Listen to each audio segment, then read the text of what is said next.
What's the meaning of brothel creepers?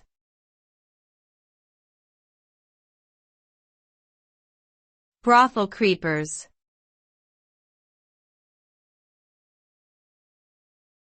Brothel creepers.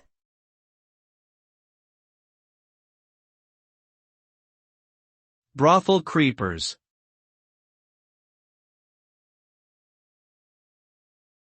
Brothel creepers.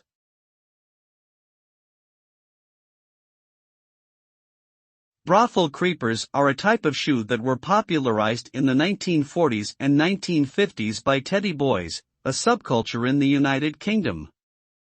They are characterized by their thick crepe sole and suede or leather upper. The term creepers comes from their association with World War II soldiers, who wore similar shoes while on duty. However, the term brothel comes from the fact that these shoes were often worn by sex workers in brothels.